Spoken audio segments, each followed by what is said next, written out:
नमस्कार दोस्तों, राधे राधे, जय श्री कृष्णा। दोस्तों स्वागत है आपका फिर से इस चैनल पर। दोस्तों सच्ची श्रद्धा से कमेंट में जय श्री राधे कृष्णा जरूर लिखें। दोस्तों वर्तमान समय में हम जिस युग में जी रहे हैं उसे कलयुग कहा गया है।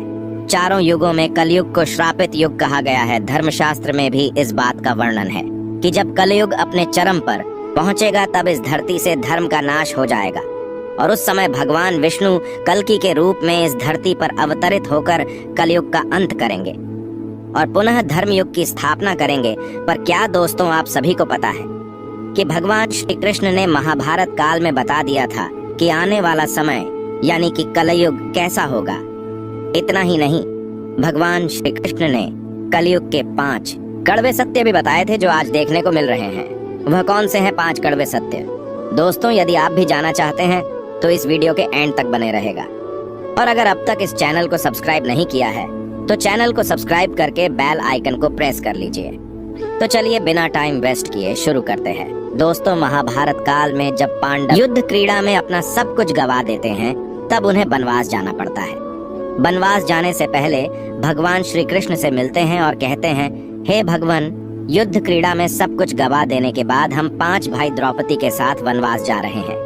लेकिन जाने से पहले हम यह जानना चाहते हैं कि आने वाला युग कलयुग कैसा होगा। उस समय के मनुष्य कैसे होंगे, लोगों के विचार कैसे होंगे और मोक्ष की प्राप्ति कैसे होगी।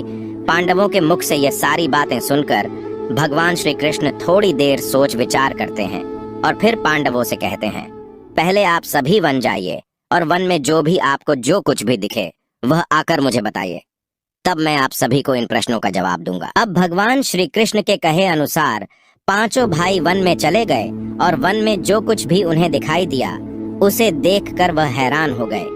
उन्हें अपनी आंखों पर विश्वास नहीं हो रहा था। कुछ समय बिताने के बाद वह सभी भगवान श्री कृष्ण के पास लौटते हैं, लेकिन इस बार पांडवों के मस्तक पर सिकंदा और वे किसी उलझन में पड़े नजर आ रहे थे। जब भगवान श्री कृष्ण ने उनकी ऐसी दशा देखी तो उनसे रहा नहीं गया और भगवान श्री कृष्ण ने कहा, आप सभी किस सोच विचार में मग्न हैं, हमें बताएं, अगर संभव होगा तो हम उसका समाधान अवश्य करेंगे।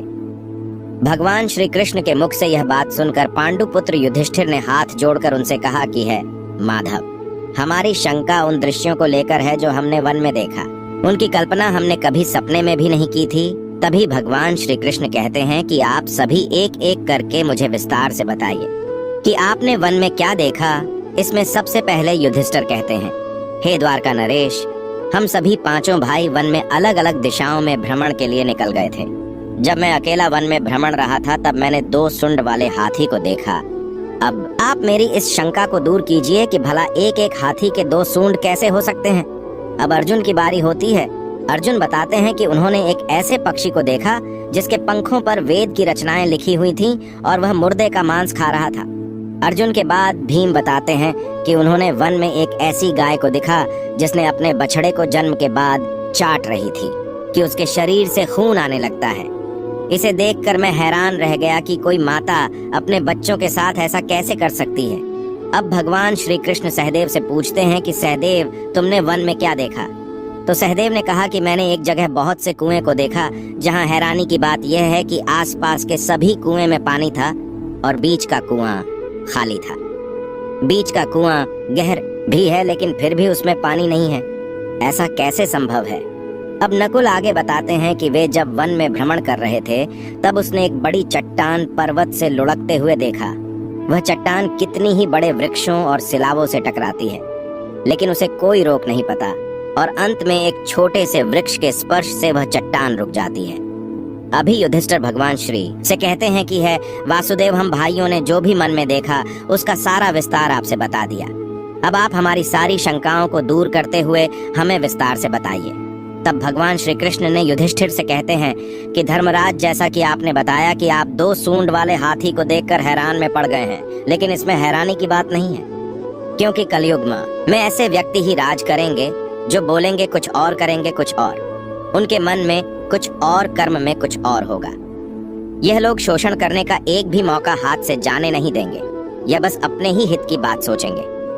अब भगवान श्री कृष्ण अर्जुन से कहते हैं कि है पांडुपुत्र अर्जुन, तुमने वन में एक ऐसे पक्षी को देखा जिसके पंख पर वेद की रचनाएं लिखी हुई थीं और वह मुर्दे का मांस खा रहा था। लेकिन इसका मतलब यही है कि कलयुग में ऐसे ही लोग होंगे जो कहने को तो विद्वान ज्ञानी पुरुष कहलाएंगे, किंतु इनका आचरण राक्षसी होगा। उनके मन में यही होगा कि जल्दी किसी की मृत्यु हो और उसकी संपत्ति के मालिक खुद बन जाए। कलयुग में मनुष्य के लिए सबसे ऊपर धन और संपत्ति होगा और कुछ गिने चुने शख्स ही वास्तविक संत होंगे। इसके अलावा कलयुग में ज्यादातर इंसान अपनों को ही ठग कर आगे बढ़ने के विचार में होंगे। अर्जुन के बाद भगवान श्री कृष्ण भी हमसे कहते हैं कि हे भीम, जैसा कि आपने देखा कि एक गाय अपने बछड़े को इतना चाटती है कि उसके शरीर से खून आने लगता है, ठीक इसी तरह कलयुग का मनुष्य अपने बच्चों पर इतना प्यार लुटाएगा कि उसका विकास रुक जाएगा। एक माता की ममता अपनी औलाद की मोह माया और संसार में इस तरह बांध के रख देगी कि उसके बच्चे का जीवन नष्ट हो जाएगा। अगर किसी का बेटा घर द्वार छोड़कर साधु बन जाएगा तो उसके दर्शन को हजारों व्यक्ति जाएंगे, किंतु अपना बेटा साधु बनेगा तो वह रोएंगे, विलाप करेंगे कि मेरा बेटा गलत रास्ते पर चला गया। दोस्तों, यहाँ भगवान श्री कृष्ण जीवन की वास्तविकता को बताते हैं कि इंसान को यह समझना होगा कि तुम्हारे पुत्र तुम्हारे नहीं, अपनी पत्नियों की अमानत है, और पुत्रियां अपने पतियों, और तुम्हारा यह शरीर मृत्यु की और आत्मा परमात्मा की अमानत है। भीम की जिज्ञासा को शांत करने के बाद भगवान श्री कृष्ण सहदेव को कहते हैं कि सहदेव, जैसा कि तुमने वन में देखा कि एक साथ कई कुएं हैं थे, लेकिन सिर्फ बीच का कुआं खाली था। इसका मतलब यह है कि कल युग में धनी व्यक्ति अपनी मन की खुशी के लिए विवाह उत्सवों में धन खर्च करेंगे, लेकिन अपने आस पड़ोस किसी गरीब को देखकर उसकी मदद नहीं करेंगे, फिर चाहे वह गरीब उनका सगा ही क्यों ना हो। अपनी मौज मस्ती के लिए, खुद को खुश रखने के लिए वह शराब, कबाब और फैशन में पैसे उड़ाएंगे, लेकिन किसी के आंसू को पूछना अपना कर्तव्य नहीं समझेंगे। कलयुग में अन्न तो होगा और धनी लोग उसका उपभोग करेंगे, लेकिन गरीब व्यक्ति एक एक दाने के लिए तरसेंगे और ऐसे ही मर जाएंगे। भगवान श्री कृष्ण की यह सारी बातें सुनकर सहदेव थोड़े दुखी हो जाते हैं, लेकिन इस कटु सच के सामने वह क्या ही कर सकते थे।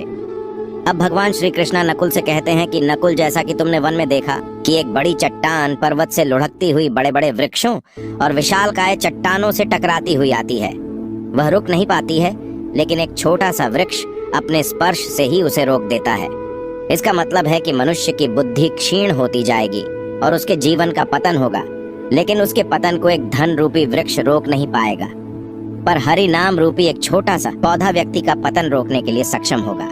अतः कलयुग में हरि नाम ही एक मोक्ष का मार्ग होगा, अगर व्यक्ति धन का लालच छोड़कर भगवान की भक्ति में रम जाएगा। हरि नाम का जप करेगा तो निश्चय ही उसे कोई दुख तकलीफ नहीं होगा और मरने के बाद भी उसे भगवान के चरणों में जगह मिलेगी। दोस्तों, अगर आप गौर करेंगे तो पाएंगे कि भगवान श्री कृष्ण द्वारा बताई गई ये 5 कड़वे सत्य इस कलयुग में नजर होते आ रहे हैं। ऐसे में अगर आप भी अपने जीवन की सारी तकलीफ को दूर करना चाहते हैं तो आज से ही हरि नाम का जप करना शुरू कर दें। तो दोस्तों, इस वीडियो में फिलहाल इतना ही। उम्मीद है आपको आज की वीडियो पसंद आई होगी। अगर हाँ तो वीडियो को लाइक करें और इस तरह की और भी जानकारी के वीडियो देखने के लिए चैनल को सब्सक्राइब कर ले। धन्यवाद।